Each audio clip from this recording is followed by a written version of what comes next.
Hello, and thank you for joining me for this, the 4th episode of the LittleAutisticMe Podcast. My name is David, and I am a late diagnosed autistic guy. On today's episode, I'd like to talk to you about stereotypes often used when talking to or about us, autistic people. The first is one which really annoys me, and I know I'm not alone in this. It is a ridiculous expression which I've heard people talk about online a lot. Unfortunately, it is also one that has been said to me a fair few times by autistic or non-autistic people. It is, you can't be autistic because my 12-year-old grandson is autistic and you're nothing like him. The age, relation or gender may change, but the sentiment remains the same. Well, here is the thing, I am not your 12-year-old grandson. I am a 40-something-year-old man. As an adult, I have spent years learning to mask in order to fit in. Also, as human beings, we are all different. Even two autistic people of the same age and gender will be different. We may have things in common, but we are not the same people. If you have ever found yourself saying this to an autistic person, then please resolve to do better in future. In fact, start now. Please never ever say this again. When I first heard this, I tried to think of how it could perhaps be meant in a positive way. I can't. If you can think of something positive about someone saying this, then please leave a comment. I'd love to hear it. The next expression is one I think people believe is complimentary, but really it's just offensive. Just don't say it. It is, you can't be autistic because you're so intelligent.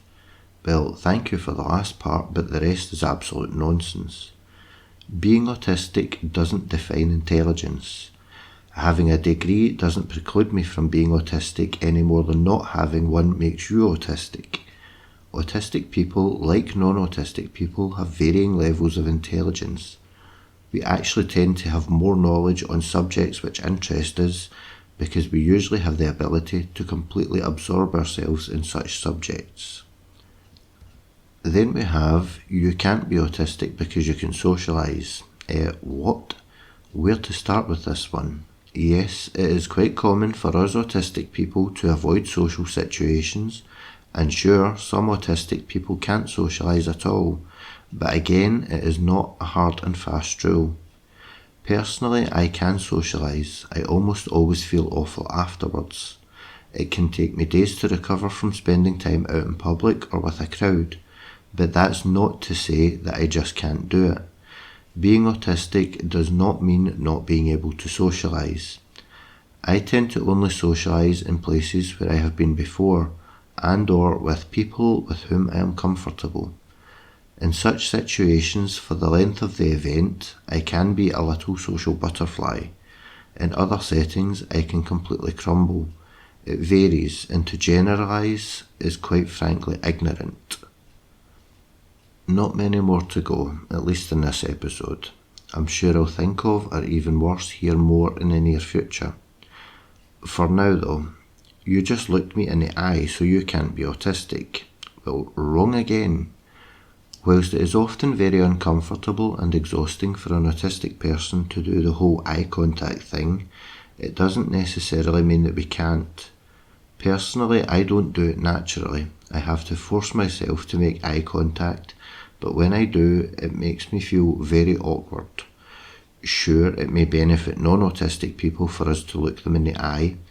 I don't know why, but anyway, it really doesn't benefit me, and so I'm not doing it.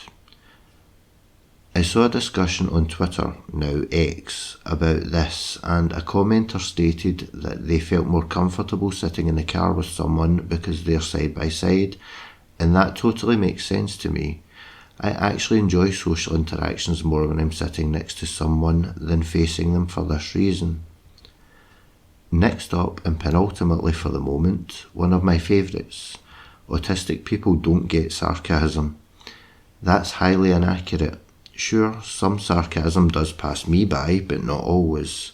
Also, given the right circumstances, I can be one of the most sarcastic people you could ever meet.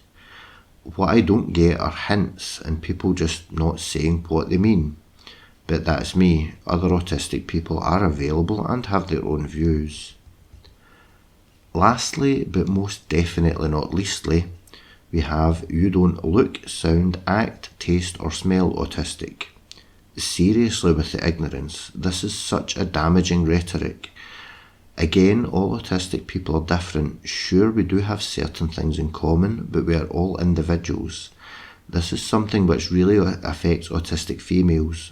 Due to high levels of masking and people being ignorant, autistic females are far more likely to go undiagnosed. Because people think that autistic people are all the same, we struggle to access support services, especially autistic women. We are dealt with in ways which make things difficult for us, and we generally have much more difficult lives than we should. Of course, we don't fit the stereotypes because we've spent years trying to fit in. We've expended a great deal of energy changing how we present ourselves, and to our detriment. In conclusion, all of these stereotypes need to go away. People need to learn that we are individuals. Once that happens, our lives will hopefully become much more tolerable. Will that be soon? I highly doubt it. Whilst there is such ignorance of autism out there, we still have a long way to go. Anyway, on a lighter note, I'm just back from spending a weekend with my family. It was my mum's birthday party. I had a great time, I socialised, I was sarcastic a fair few times, I looked some people in the eyes, and I was intelligent regularly. Also, I was totally like a 12-year-old child, except for the alcohol. 12-year-olds should not drink alcohol. And I am also not advocating that anybody drink alcohol unless as an adult you choose to do so. Thank you for listening to this episode.